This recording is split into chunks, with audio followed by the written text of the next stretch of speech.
尽管新加坡是一个高度城市化和人口稠密的城邦，但清洁和绿色的新加坡是许多奇异野生鸟类的家园。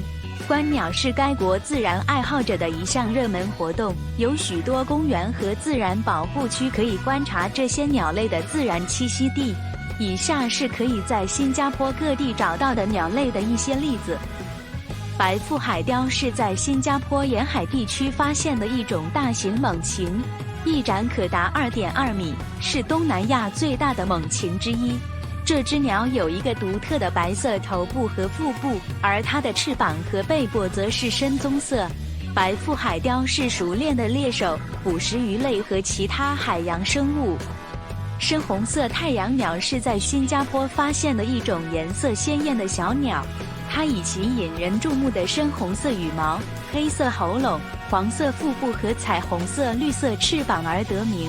深红色太阳鸟以其杂技般的飞行能力而闻名，它们在花朵之间飞来飞去，用刷尖的舌头啜饮花蜜。爪哇八哥也被称为白腹八哥，是在新加坡发现的一种常见鸟类。它是一种有光泽的深棕色鸟，具有独特的黄色喙和黄色眼睛。爪哇八哥是一种杂食性鸟类，以昆虫、水果和种子为食。它以适应性和恢复力着称，经常出现在城市地区和农业用地。印度孔雀，俗称孔雀，遍布新加坡的公园和花园。孔雀是一种非常美丽的鸟，头和脖子上有彩虹色的蓝绿色羽毛，尾巴上有长长的五颜六色的羽毛，在交配季节可以张开，大放异彩。东方花斑犀鸟绝称 Anthracoceras celebirostris 是一种可以在新加坡找到的大型鸟类。它是犀鸟家族的一员，以其独特的黑白相间的羽毛以及大而弯曲的喙而闻名。东方花斑犀鸟是杂食性动物，以各种食物为食，包括水果、昆虫和小动物。草头杯是一种生活在新加坡森林和林地中的小型鸣禽，它以其悠扬复杂的歌曲而闻名，可以全天听到。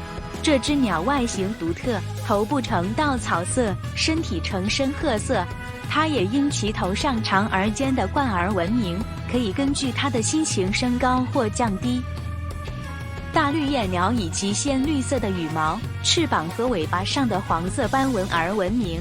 它们是树栖动物，可以在植被茂密的森林、花园和公园中找到。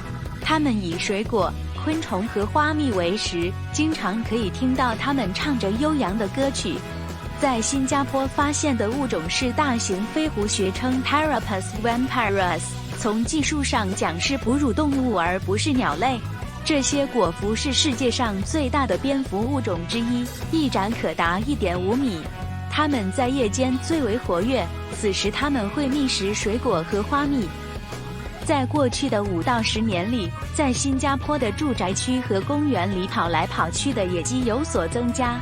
这些鸡的确切来源尚不清楚，但它们可能是被放归野外的家养鸡的后代，也有可能它们中的一些人是从养鸡场逃出来的。